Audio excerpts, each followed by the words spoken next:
matin, ne pas le magnifier puis ne pas l'exalter. Impossible d'être dans sa présence, de voir sa beauté, de voir sa grandeur, de voir sa bonté, d'expérimenter sa bonté, d'expérimenter son amour, pas tomber en adoration, puis pas tomber en amour avec lui. Impossible. Si vous n'êtes pas en amour avec lui, c'est que peut-être que vous ne l'avez pas expérimenté encore assez. Parce qu'on ne peut pas le voir avec nos yeux spirituels, je parle, à quel point il n'y a pas de mots pour l'exprimer. Il ne peut pas tomber en amour, il ne peut pas tomber en adoration devant un si grand Dieu, devant un si bon Dieu. Alléluia, Jésus. Amen. Et ce matin, j'aimerais parler, je sais que c'est la fête de l'amour, qu'on dit dans le monde, c'est la Saint-Valentin. Moi, je ne fête pas Cupidon, là. Mais c'est ma première Saint-Valentin depuis 35 ans que je suis seule. C'est spécial, c'est un nouveau jour. C'est comme ça que je le vois. C'est un nouveau jour, pas d'une manière, mais je le vois comme ça. Et ce matin, j'aimerais vous parler de l'amour, mais pas d'une façon qu'on est habitué de l'entendre, d'une nouvelle façon. Et j'aimerais aussi aborder un peu le sujet de l'année de grâce dans laquelle nous sommes. Alors, nous savons tous qu'on est dans une année de grâce. Pour Dieu, une année de grâce, ce n'est pas un an. Amen. Une année de grâce, c'est un temps. Alors, on sait tous que nous sommes dans l'année de grâce. Et qu'est-ce que ça signifie, cette année de grâce-là? Ça signifie que la porte est ouverte encore par Jésus pour venir à lui. Amen. Et j'aimerais aussi aborder le sujet, la signification du mot deuil, d'une manière que peut-être qu'on n'a pas tous déjà entendu. Et inquiétez-vous pas, ça ne sera pas morbide. Je vais commencer par lire Isaïe 61, 1 à 3, qui nous parle de l'année de grâce de l'Éternel. Alors, ça dit comme suit: « L'Esprit du Seigneur l'Éternel est sur moi, car l'Éternel m'a oint pour porter de bonnes nouvelles aux malheureux. Il m'a envoyé pour guérir ceux qui ont le cœur brisé, pour proclamer aux captifs la liberté et aux prisonniers la délivrance. » Voilà ce que c'est l'année de grâce de l'Éternel. Amen. C'est une année pour apporter de bonnes nouvelles. C'est une année pour guérir ceux qui ont le cœur brisé, pour proclamer aux captifs la liberté et aux prisonniers la délivrance. Alors ce matin, si vous avez besoin de guérison, il est venu pour nous guérir, il est venu pour te guérir ce matin. Si tu te sens captif à quelque part dans ta vie, il est venu pour te libérer. Parce qu'on peut être captif de toutes sortes de choses. Il est venu pour nous libérer. Si tu te sens prisonnier ou prisonnière quelque part, parce que ce n'est pas juste ceux qui sont en détention qui sont prisonniers. Il y a bien des façons où on peut être prisonnier. Alors ce matin, si tu te sens prisonnier ou prisonnière de quelque chose, il est venu pour te délivrer. Amen. Pour publier une année de grâce de l'Éternel et un jour de vengeance de notre Dieu. Voyons, un matin, j'ai de la misère à prononcer. Pour consoler tous les affligés, pour accorder aux affligés de Sion, pour leur donner un diadème au lieu de la cendre, une huile de joie au lieu du deuil. Alléluia. Alors ce matin, si tu vis un deuil, il veut te donner une huile de joie à la place de ton deuil. un vêtement de louange au lieu d'un esprit abattu. Alors, si tu as un esprit abattu, il veut te revêtir d'un manteau de louange, d'un vêtement de louange. Ça, c'est notre Dieu. Alléluia. Et ça dit comme suit, afin qu'on les appelle les térubins de justice, une plantation de l'Éternel pour servir à sa gloire. Alors, dans le texte ici, le mot deuil signifie séparation. On sait qu'un deuil, c'est une séparation. Donc, ça signifie que nous ne serons plus séparés de Dieu et que nous serons dans la joie. Alléluia. Et nous aussi, en tant que disciples, nous sommes appelés à proclamer l'année de grâce de l'Éternel. Amen. Nous sommes appelés à proclamer le salut. Nous sommes appelés à dire aux gens que c'est encore le temps de venir à Jésus, que c'est encore le temps de venir à lui. Amen.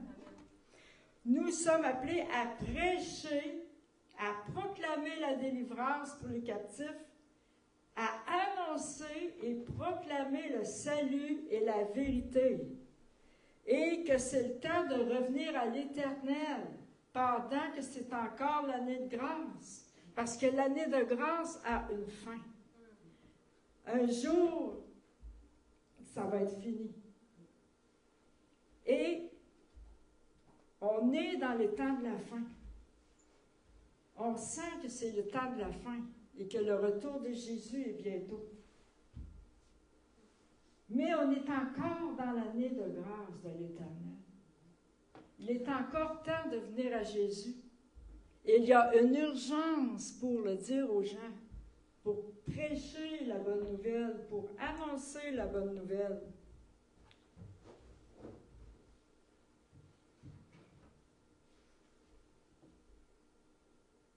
Je ressens vraiment aussi une urgence pour nous, les enfants de Dieu, de s'approcher de Dieu encore plus. Si on a des choses à laquelle on devrait se repentir, des choses dans nos vies qu'on sait qu'on devrait laisser, on devrait se repentir. Je crois que c'est vraiment le temps de le faire, durant qu'on est dans l'année de grâce encore. Parce que le pardon de Dieu est toujours là. Sa miséricorde, sa grâce est toujours là. Alléluia.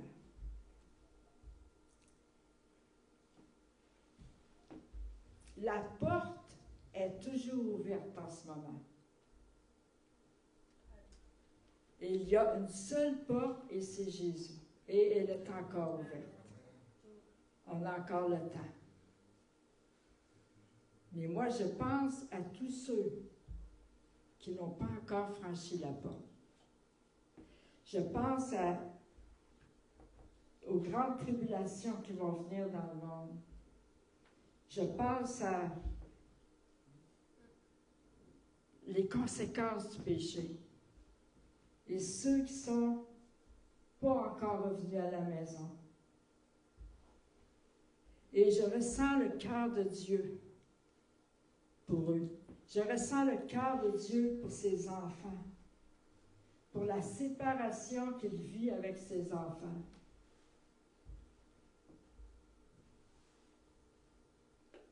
Parce que Dieu veut une relation avec chacun de ses enfants. Et toute la création a été créée par Dieu. Amen. Chaque être humain a été créé à son image. Le croyez-vous? Eh oui. Même votre pire ennemi, il a été créé à l'image de Dieu. Savez-vous ça? Et nous voyons dans Genèse 1, 27, Dieu créa l'homme à son image, il le créa à l'image de Dieu, il créa l'homme et la femme. Mais nous savons que le péché est venu couper la relation entre Dieu et l'homme, et nous connaissons tous l'histoire dans le jardin. Amen? De la chute d'Adam et Ève. Cette séparation entre Dieu et l'homme est un deuil. était un deuil pour Dieu, et ça allait amener un vide dans le cœur de l'homme. Il y a comme tout le temps un manque dans le cœur de l'homme. C'est comme un deuil. Sans que les gens ont un vide. Les gens ressentent un manque. Et ils vont essayer de combler, on va essayer de combler ce manque-là, ce vide-là, de toutes sortes de façons. Mais ce vide-là est semblable à un deuil. Que vous savez, quand vous perdez quelqu'un, votre conjoint, votre conjointe, ou votre père, ou quelqu'un que vous aimiez, ça crée un vide. Mais la séparation entre Dieu et l'homme a créé ce vide, qui est semblable à un deuil. Alléluia.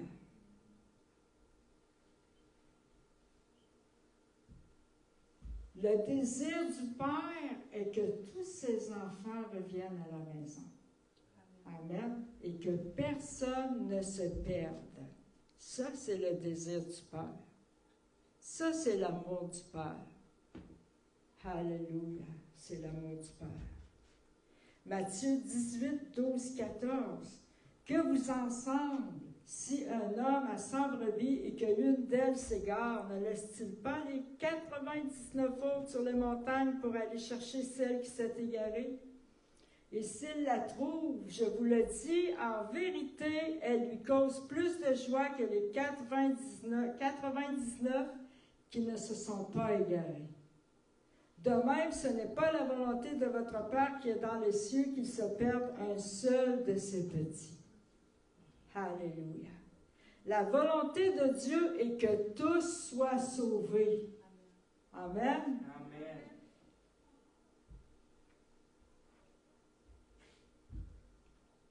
Parce que oui, il y a le jugement, et oui, il y a les grandes tribulations, mais ce n'est pas la volonté de Dieu que tous vivent le jugement ou que tous soient séparés de Dieu pour l'éternité. Son désir, c'est que tous soient sauvés. Amen. Alléluia. Les dernières semaines, j'ai lu des passages dans Ésaïe. Et c'était des passages difficiles parce que c'est des passages qui parlaient du jugement de Dieu. Et puis, je voyais les conséquences du péché dans ces versets-là. Et puis, l'Esprit de Dieu a soufflé sur moi une telle compassion qui m'a comme... c'était comme un cri du cœur qui est venu, et puis je me suis mis à prier, puis à intercéder pour les âmes. Je me suis mis comme... Je sentais le Seigneur me dire, la prière change les choses. La prière, puis l'intercession qui vient du cœur, le cri du cœur avec sincérité et compassion change les choses. Et je me suis mis à pleurer, puis je sentais la compassion de Dieu pour les âmes, puis il me disait, dis à mon Église de prier et d'intercéder pour mes enfants. Parce que mon désir, c'est qu'ils reviennent à moi. C'est qu'ils soient sauvés, pas qu'ils vivent le jugement. Même nos pires ennemis, ceux qui nous ont fait du mal, Dieu veut les sauver. Et on doit, avec le même amour, la même compassion, que le Saint-Esprit prier pour eux. Jésus intercède pour nous près du Père. Alléluia. On doit avoir cette même intercession en nous pour les gens, afin qu'ils soient épargnés de la tribulation qui vient, afin qu'ils soient épargnés de la séparation éternelle avec Dieu. Parce qu'en fin de compte, c'est ça. La mort éternelle, c'est la séparation avec Dieu pour l'éternité. Et le cœur de Dieu, c'est pas ça. Il n'a pas créé l'homme et la femme à son image pour qu'ils se perdent, ou qu'ils aillent en jugement, ou qu'ils soient séparés. Son désir, c'est que tous soient avec lui. La parole de Dieu, du début à la fin, c'est une histoire d'amour d'un père qui veut ramener ses enfants à lui, qui veut ramener ses enfants à la maison. Amen. Et oui, si on ne comprend pas tout, on ne comprend pas ça, on peut lire l'Ancien Testament et dire, mon Dieu était dur. Mais si vous avez remarqué, si vous remarquez bien, il essaie toujours de les ramener. Toujours. Il va les laisser vivre des choses difficiles, aller au bas fond, parce qu'il sait qu'ils vont se retourner vers lui, qu'ils vont revenir. C'est son désir, c'est son cœur. Moi, je peux voir à travers la Bible le cœur du Père, le cœur de Dieu qui veut ramener ses enfants.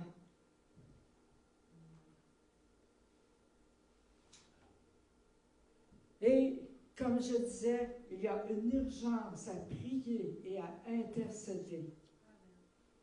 On a des enfants peut-être qui ne suivent pas. On a nos voisins, on a des gens de la ville. Il y a plein de gens qu'on connaît. On sait pour qui prier. On a plein de noms pour qui prier. Amen.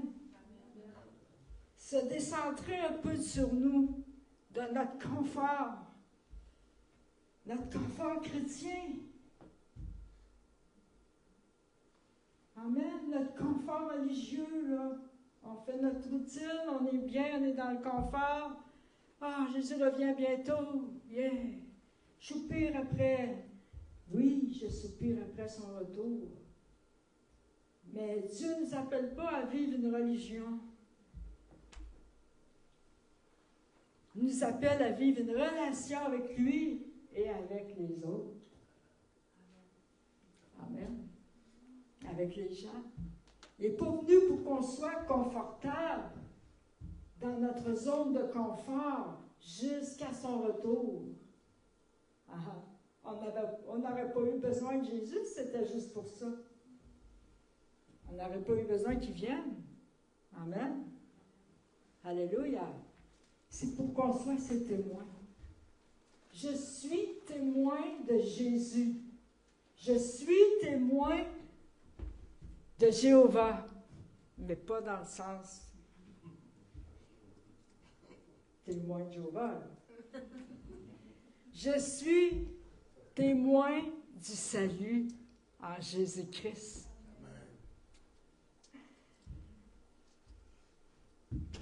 Amen.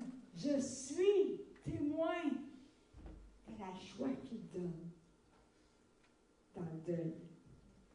Je suis témoin de sa paix. Et je dois proclamer ça. Amen. Pas juste le garder pour moi, mais le donner. Alléluia. Parce que pour Dieu, ce sont les gens qui sont importants. Pas toutes ces choses-là à lesquelles on met tellement souvent d'importance, puis que la rouille va venir. Quand on va être en haut, c'est avec les gens qu'on va être, ceux qui sont des nouveaux. On va aller rejoindre les gens qu'on aime. On ne sera pas. On n'ira pas rejoindre nos maisons. On n'ira pas rejoindre nos véhicules. On n'ira pas rejoindre notre compte en banque. Ou je ne dis pas que c'est mal d'avoir ça, et que c'est mal de s'occuper de ses propres affaires. C'est biblique de s'occuper de ses propres affaires et de bien s'en occuper. Mais souvent, on est tellement centré sur nos affaires qu'on oublie les autres. On oublie qu'il y a besoin des autres. On oublie que l'humanité périt sans Christ. Amen. Et c'est pour l'humanité qui est venue. Alléluia.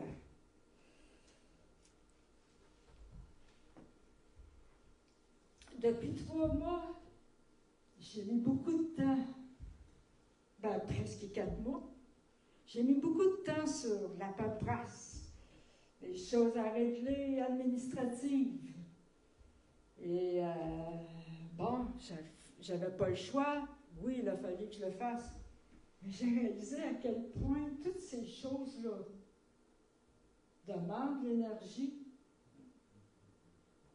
et apporte une fatigue morale, une fatigue particulière.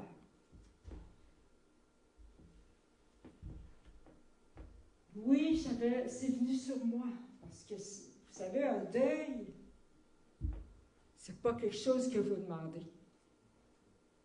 Et ça vient sur vous comme ça. Et là, vous n'avez pas le choix. Mais durant tout ce temps-là, c'est pas encore fini, mais la grosse période, quand tu es dans les papiers, puis tu respires que de papier, c'est pas mal les 3-4 premiers mois. Après ça, c'est les rapports d'impôts, puis les cotisations qui vont venir. Bon, ils disent que ça prend 1 an avant d'avoir tout fini tes affaires. Mais, durant ce temps-là, que je n'avais pas le choix, toutes ces paperasses, tous ces papiers, oui, Gilles me manquait. Mais la présence de Dieu me manquait aussi parce que j'étais comme obligée de mettre du temps et de l'énergie là-dedans, alors que mon cœur n'était pas là. N'était pas à m'occuper de papier, puis de ci, puis de ça. Je ressentais comme un manque aussi avec Dieu. Je prenais du temps dans la présence de Dieu, là, me comprenait pas mal. Mais ça me demandait de l'énergie, puis ça me demandait du temps émotionnellement aussi. Bon, ceux qui ont vécu un deuil, vous savez de quoi je parle. Puis, et ça nous distrait aussi. Durant tout ce temps-là, ça nous distrait. Il y a des fois qu'on se sent submergé par ça. Et puis, mais j'ai appris qu'à travers la pression qui vient, tu ne cèdes pas à la pression. Pourquoi? Parce que notre espérance est en Jésus. Tu es pressé tout bord, tout côté, comme Paul disait, mais pas défait. Alléluia. Non plus, tu ne cèdes pas aux inquiétudes. Les inquiétudes viennent, les soucis viennent, mais tu ne cèdes pas. Alléluia. Parce qu'il y a toujours ici l'espérance en Jésus. Et tu le sais, tu l'oublies parfois dans ces périodes-là, que Jésus te soutient. Amen. Comme Paul disait, je suis pressé de tous côtés, mais pas complètement défaite. Pas défaite, ni complètement dans le désespoir. Alléluia. Et durant ces temps-là, il faut que tu tiennes sur sa parole et dans sa présence. C'est facile à dire, mais arriver à le faire, ça prend vraiment la grâce de Dieu, son amour.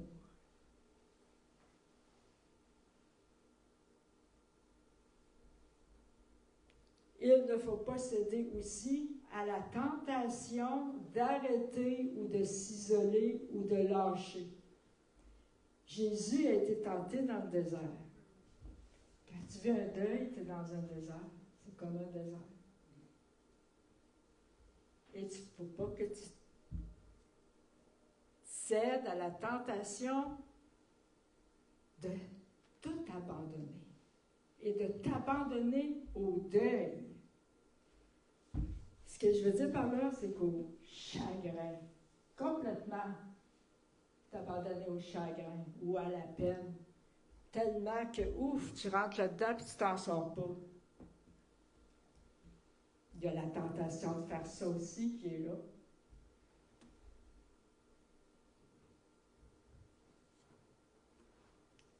Puis de tout simplement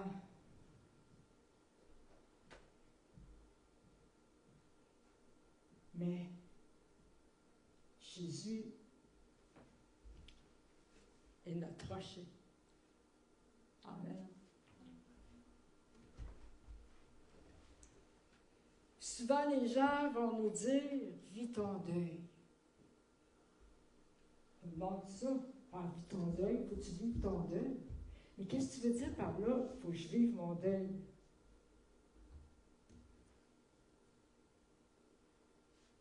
Je ne veux pas succomber à la noirceur.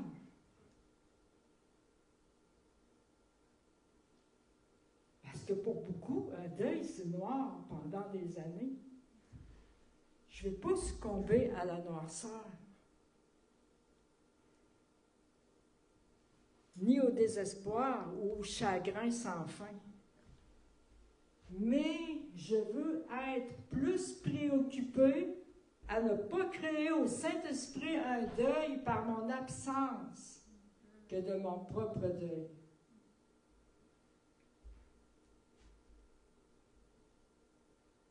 Et en comprenant la signification du deuil, ça change ma façon de passer au travers.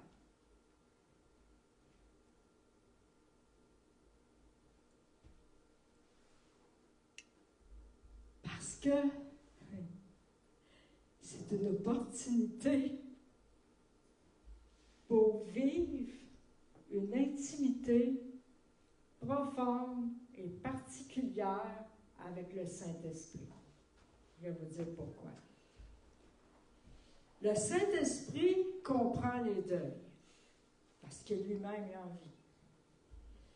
Donc, je peux comprendre mieux ce qu'il vit, et lui me comprend.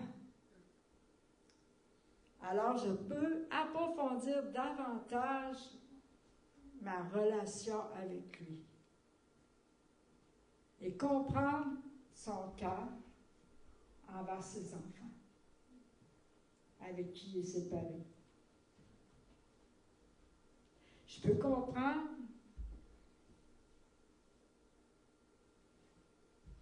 aussi que la séparation pour l'homme ou la femme est une séparation physique, mais que notre homme intérieur est renouvelé et fortifié et que la séparation est pour un temps.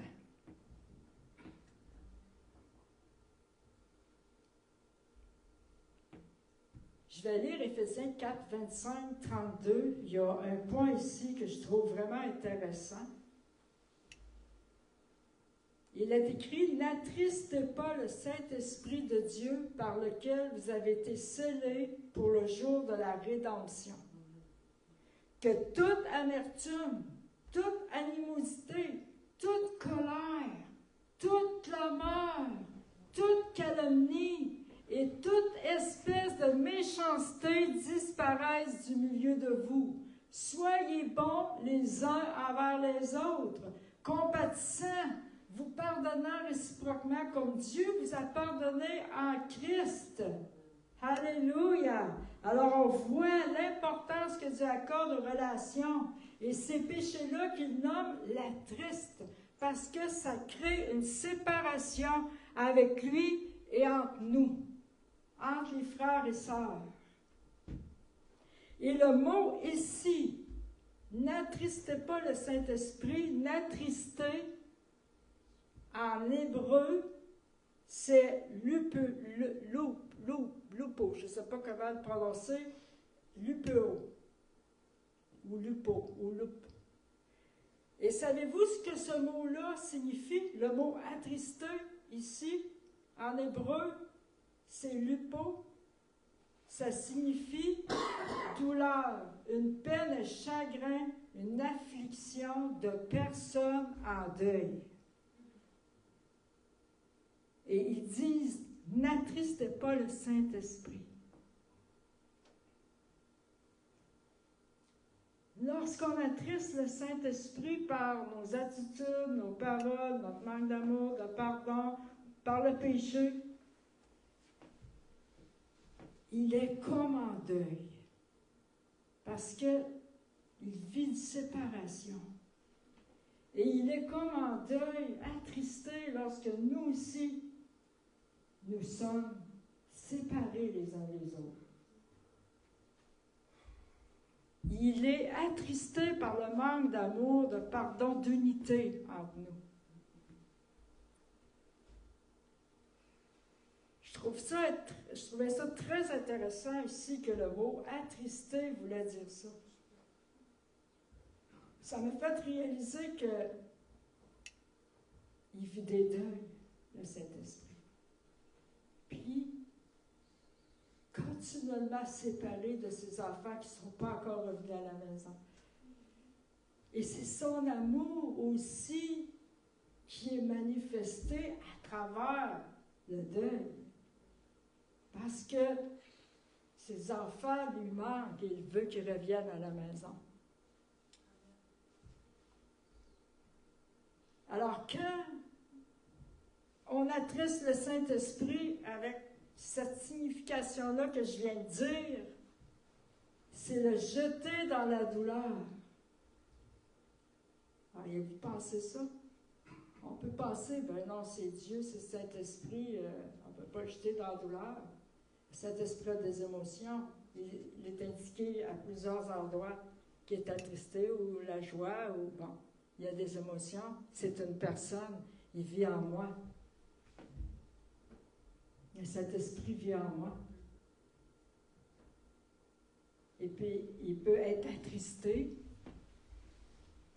par des attitudes ou des comportements où je l'ignore, ou par mon absence, ou par ce que je choisis ou priorise. Là, je ne parle pas là, ici là, que tu ne peux pas faire telle affaire ou telle affaire, que cet esprit, tu vas l'attrister, là, fait qu'on watch toi. Là. Marche des coquilles d'œufs, puis fais attention. Tu sais? Fais attention. Ce que je parle ici, c'est d'attitude.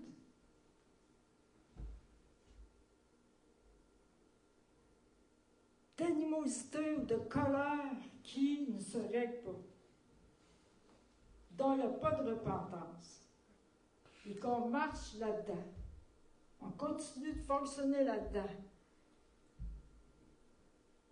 ou de calomnie, ou toute méchanceté, et on continue de marcher là-dedans, on ne se repent pas, ben on attriste le Saint-Esprit. Parce que ce sont des péchés, on va appeler ça péché, qui causent une séparation.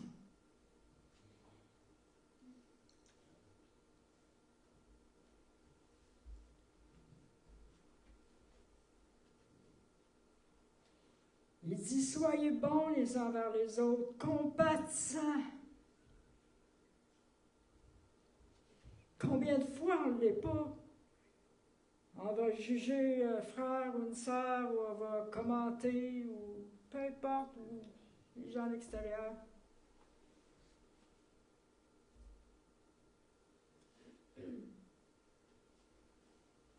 Alors, le Saint-Esprit est affligé, affecté de tristesse aussi, chagriné, on peut l'offenser,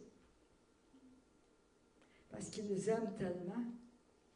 Vous savez, quelqu'un qui vit un deuil, quand on vit une séparation, tu ne ferais pas de deuil si tu ne l'aimerais pas.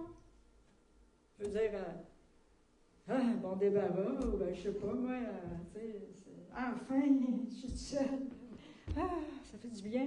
Là, je sais pas si ça va, tu sais.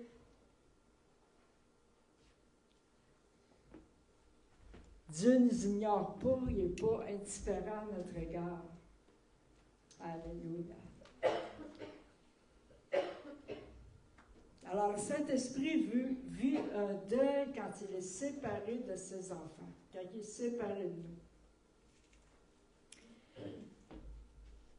Je l'avais dit que je parlerais de l'amour d'une autre manière.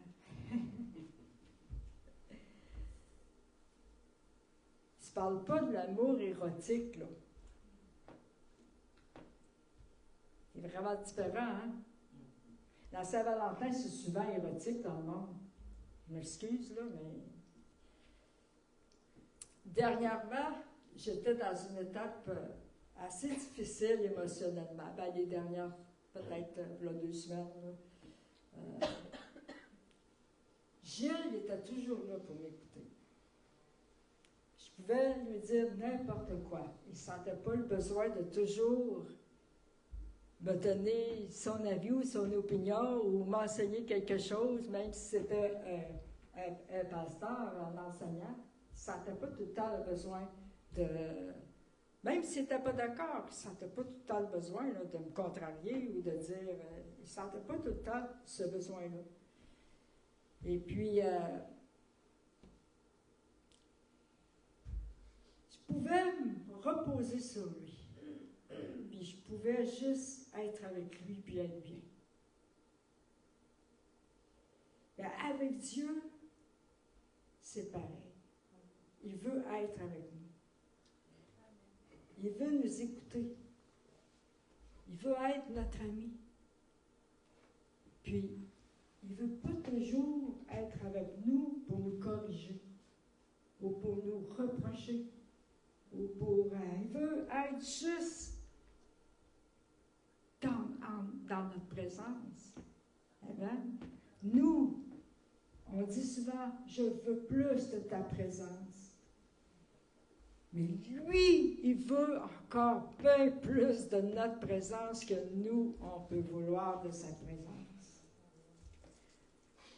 Pour avoir fait ce qu'il a fait, en donnant son Fils unique, il a prouvé son amour envers nous. Hein? Amen.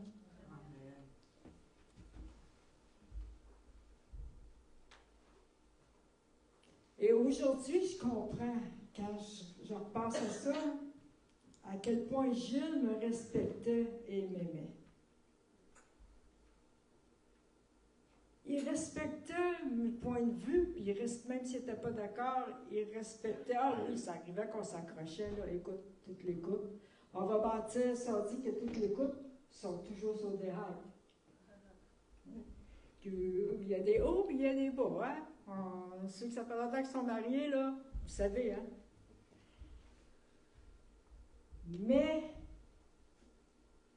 je le sais aujourd'hui qu'il me protégeait tout le temps.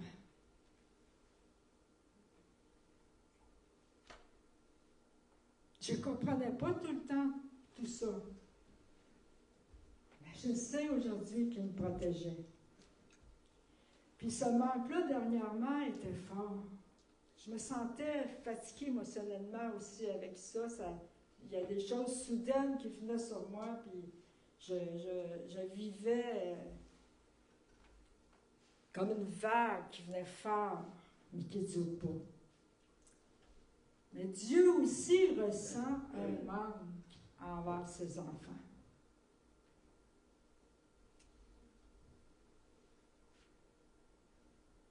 Ça me fait tellement réaliser à quel point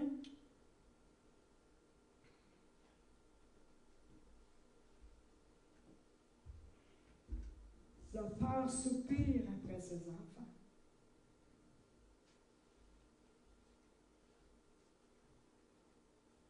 C'est ce que c'est en train de faire, mon Dieu.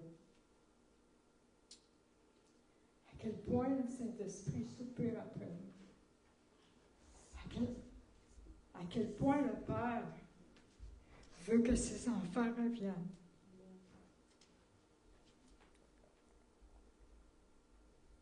qui pourrait être centré juste sur moi, ma perte.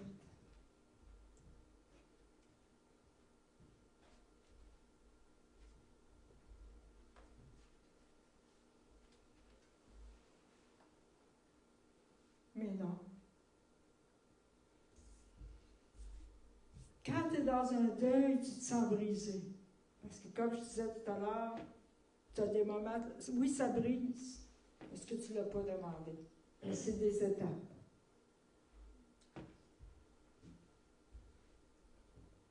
Imaginez-vous comment Jésus était brisé sur la croix, séparé de Dieu, pour le salut de l'humanité.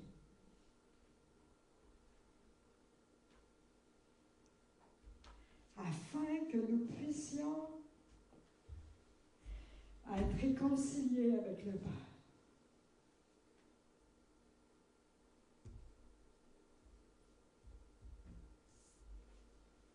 Il a été séparé de Dieu, il a pris le péché de l'humanité que moi je méritais ou que vous méritiez, il les a pris sur lui. Il a été séparé de son Père, la gloire du Père.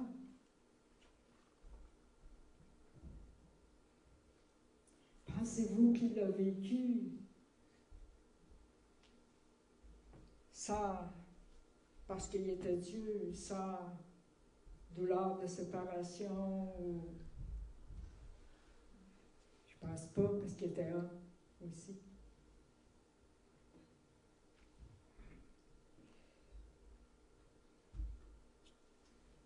Et dans ces moments-là de difficulté, il y a une profondeur qui se développe.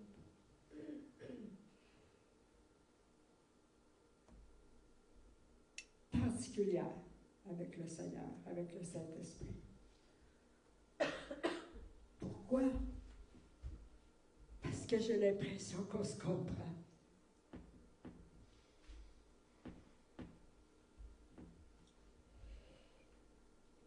Si ce matin vous vivez une séparation quelconque,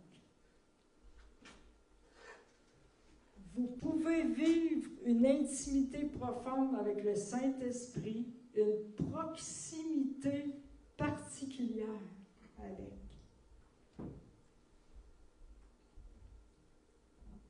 Amen. Les deuils existent, mais avec Dieu, c'est pas pareil. Alléluia. Et pour Dieu, lorsqu'on s'approche de lui, il se réjouit. Amen. Ça me donne envie de rire.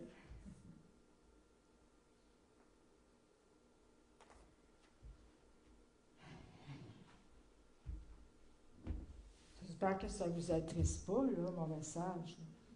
Mon but, ce n'est pas de vous attrister. Hein? C'est qu'on soit sensible à ne pas vouloir attrister le Saint-Esprit. Alléluia. Notre absence l'attriste. Quand on s'éloigne, on l'attriste. Puis quand on s'approche de lui, on le réjouit. Comme un père, lorsque ses enfants viennent, ou les petits-enfants, lorsqu'ils viennent chez nous, quand on est grands-parents, ça nous réjouit, hein? On est content. Mais le Père est comme ça aussi quand on vient. Quand on vient dans sa présence, quand on vient dans ses demeures, moi j'appelle ça ses demeures éternelles. Quand j'entre dans ses parvis, que je dépasse les parvis, que j'entre dans le lieu saint, et ensuite je vais encore plus loin, je vais dans le lieu très saint de sa présence. Alléluia. Il n'y a pas d'endroit aussi merveilleux, aussi saint, aussi bas que cet endroit-là. Et on a tous accès dans cet endroit-là par Jésus, par son sang. On a tous accès, alléluia, devant le trône de sa grâce. Amen. Quel privilège!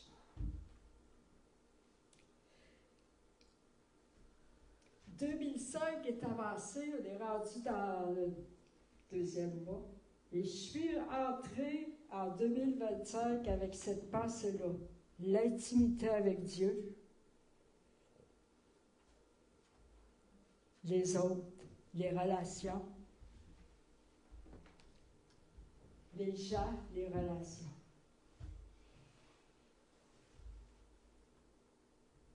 On peut faire l'Église.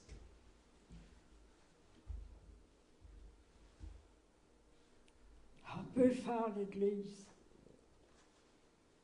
Préparer toutes les belles réunions, faire l'Église. Je ne sais pas si vous comprenez ce que je veux dire, faire l'Église. Mais c'est les relations qui sont les plus importantes.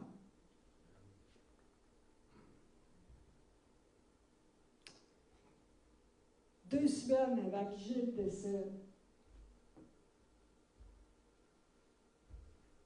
je parle de ça, je ne suis pas dans la tristesse, faites-vous-en pas. Je suis juste émotive parce que c'est des choses qui me touchent. 2 semaines avant qu'il décède,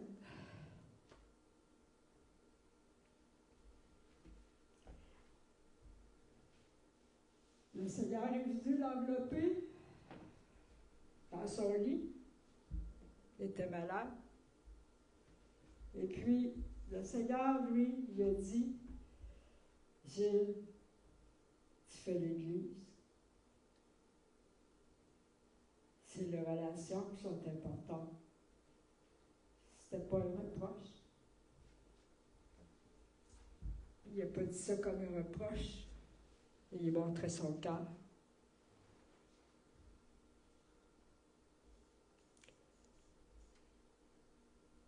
Il ne savait pas trop comment prendre ça, il n'a pas pris comme un reproche, c'est comme si... c'est sûr qu'il était prêt à entendre ça, mais il s'est dit, bon, j'ai sûrement encore plusieurs années devant moi. Vu que le Seigneur me dit ça, c'est les relations qui sont importantes. Et 2 semaines après, il est décédé. Mais il me l'a dit ça avant. Et ça m'est resté. Et ça a changé, à partir de là, ma façon de voir l'Église. C'est pas qu'on n'avait pas les relations en cœur avant, comprenez-nous bien. Mais c'est le cœur de Dieu. C'est les gens.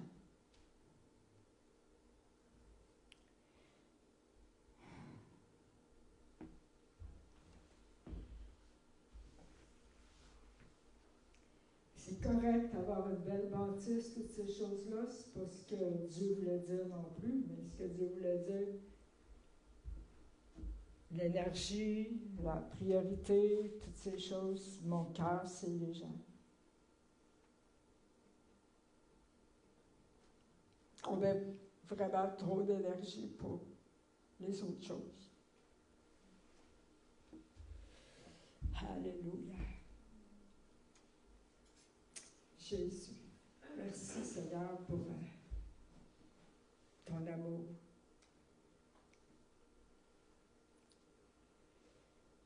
Pour chacun de nous, merci. Merci Seigneur que tu nous poursuis tout le temps. Tu nous poursuis tout le temps. Ton amour nous poursuit tout le temps. Et que ta bonté court après nous. Jour après jour, ta bonté, ton amour nous poursuit. Alléluia. Puissions-nous, nous aussi, en retour, te poursuivre. Poursuivre ta présence, ton cœur. On ne peut pas ne pas devenir comme Jésus si on le poursuit. On ne peut pas rester les mêmes si on poursuit Jésus, si on poursuit sa présence. On ne peut pas rester les mêmes personnes.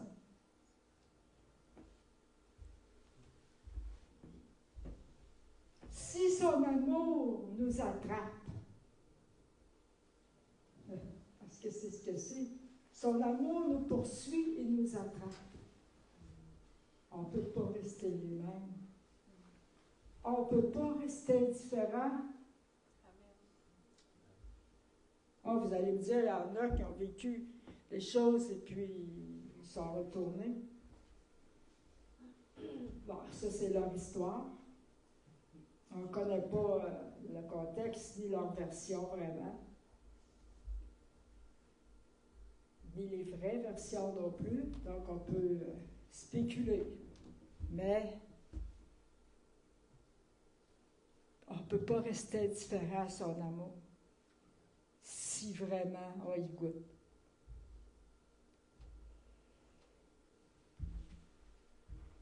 Et quelqu'un qui a vécu son amour puis qui prend du temps dans sa présence, ça va transparaître et déborder.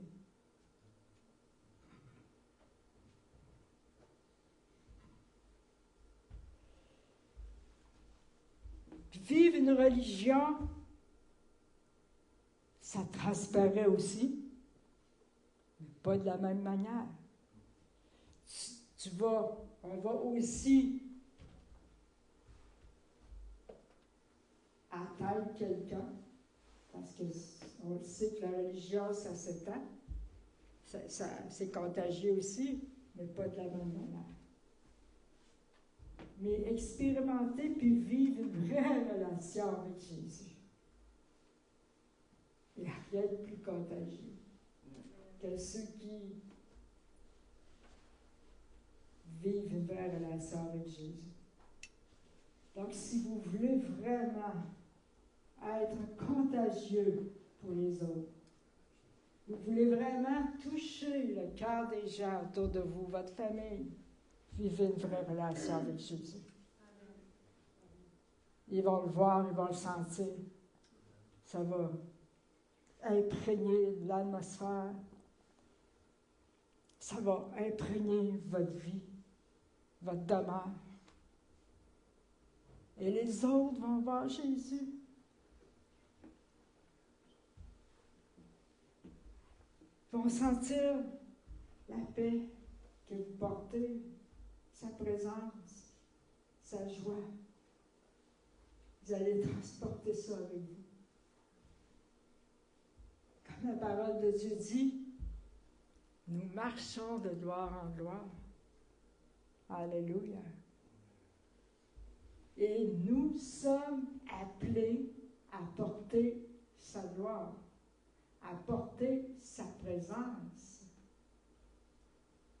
Dans l'Ancien Testament, c'était le tabernacle qui portait sa présence. Aujourd'hui, nous sommes le tabernacle. Nous sommes le temple du Saint-Esprit. Sa présence habite en nous. Nous sommes des porteurs de sa présence. Alléluia. Nous sommes le tabernacle, des temples vivants. Alléluia. Où Jésus veut se manifester, à travers lequel il veut se manifester. Alléluia, Jésus. Merci, Seigneur. Je crois que je vais arrêter ici.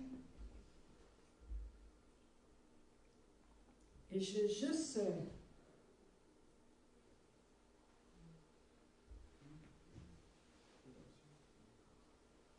vous demander de vous lever comme ça. Pour terminer. Non, pas tout de suite. Ceux qui sont en ligne aussi, ou ceux qui écouteront en rediffusé.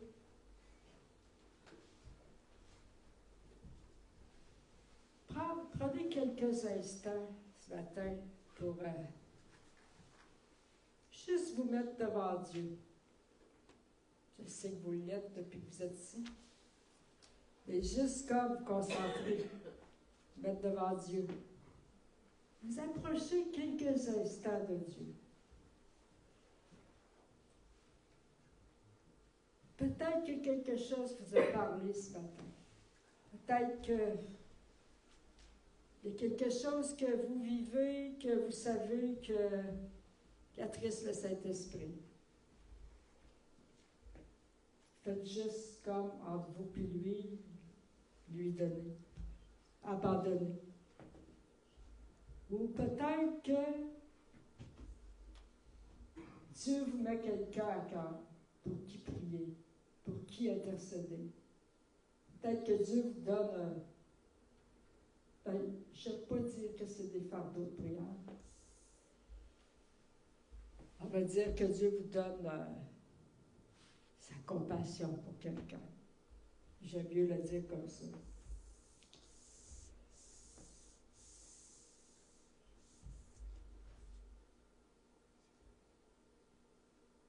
Ou peut-être que vous pourriez prier pour quelqu'un ici dans l'Assemblée.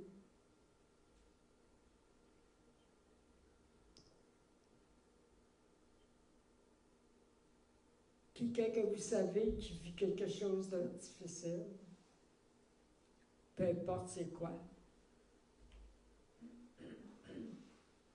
Et c'est juste mettre la compassion de Dieu en pratique, en priant pour la personne.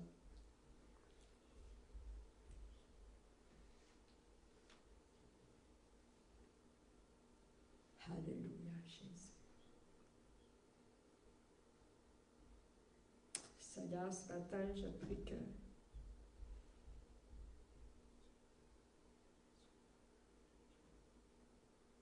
que tu lui communiques la vraie compassion pour les hommes, pour les autres. Pas juste de l'empathie ou de la sympathie ou de la pitié, mais de la compassion pour leur âme, afin qu'ils soient sauvés. Pour prier pour leur salut. Priez, Seigneur, qu'ils passent des ténèbres à la lumière.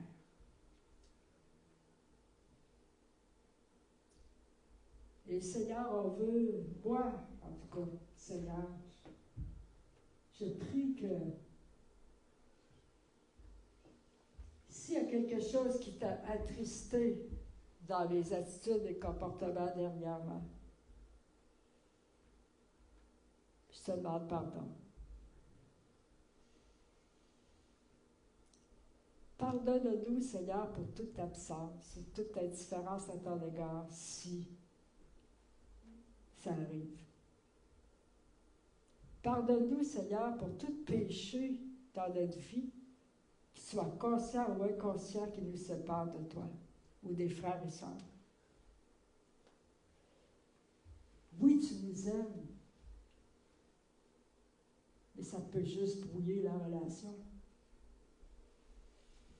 Ça peut juste empêcher ton amour de couler sur nous. Alors je prie, Seigneur, que tu nous pardonnes, que tu pardonnes nos péchés, que tu pardonnes toutes les fois qu'on t'offense, toutes les fois qu'on ne répond pas à ton appel ou qu'on résiste. Pardonne-nous, Seigneur.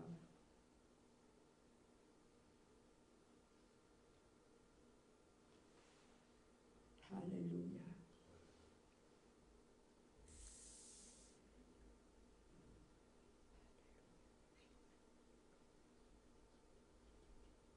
Est-ce que quelqu'un voudrait prier ce matin pour quelque chose que vous avez à cœur?